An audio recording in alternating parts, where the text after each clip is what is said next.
சென்னையில் விநாயகர் சிலைகள் கடலில் கரைக்கப்பட்ட நிலையில் சிலைகளின் கரையாத பாகங்கள் கடற்கரையில் குப்பைகளாக குவிந்து கிடக்கின்றன. இது குறித்த கூடுதல் விவரங்களை செய்தியாளர் விக்னேஷ் முத்துவிடம் கேட்கலாம். விக்னேஷ் முத்து, நீங்க எந்த பகுதியில் இப்போ இருக்கீங்க? அந்த கரையாத பாகங்களை அப்புறப்படுத்தும் பணி நடந்துட்டு இருக்கா?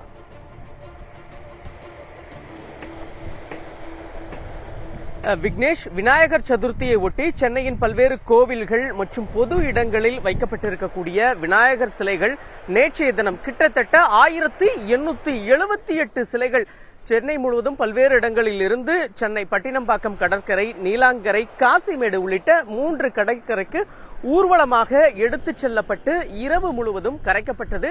ஆனால் அந்த கரையாத சிலைகளின் பாகங்கள் இன்று காலை பட்டினம்பாக்கம் கடற்கரை ஓரமாக குவிந்திருக்கிறது. இதைதான் நம்முடைய ஒளிப்பதிவாளர் கேசவன் தற்பொழுது நேரடியாக காட்டிக் கொண்டிருக்கிறார். கடந்த ஆண்டை ஒப்பிடும் பொழுது பெரும்பாலான சிலைகள் இந்த வருடம் கரைந்து விட்டது. ஆனாலும் ஒரு சில விநாயகர் சிலையின் பாகங்கள், அதனை கொண்டு வந்திருக்கக்கூடிய அந்த மரக்கட்டைகள் குப்பைகளாக தற்பொழுது கடற்கரை ஓரம் முழுவதும் காட்சியளிக்கிறது. இன்று காலை முதல் தூய்மை பணியாளர்கள் இதனை அப்புறப்படுத்தும் பணியில் ஈடுபட்டு வந்தாலும் இன்னும் முழுமையாக நிறைவடையவில்லை. காட்சிகள் வாயிலாகவே பார்க்கலாம். கிட்டத்தட்ட மேளம் தாளம் முழங்க ஊர்வலமாக எடுத்து வரப்பட்ட சிலைகள் தற்பொழுது கரையாமல் குப்பைகளாக கடற்கரை அழகை பாதிக்க வண்ணம் இருக்கிறது. கிட்டத்தட்ட இந்த குப்பைகள் கடந்த ஆண்டை ஒப்பிடும் பொழுது குறைவாக இருந்தாலும் அதிக அளவில் நம்மளால் பார்க்க முடிகிறது. இதனால் மீனவர்கள் பாதிக்கப்படுகிறார்கள். கடலுக்கு செல்லும் பொழுது கடற்கரையுடைய அந்த மாசு ஏற்படுகிறது.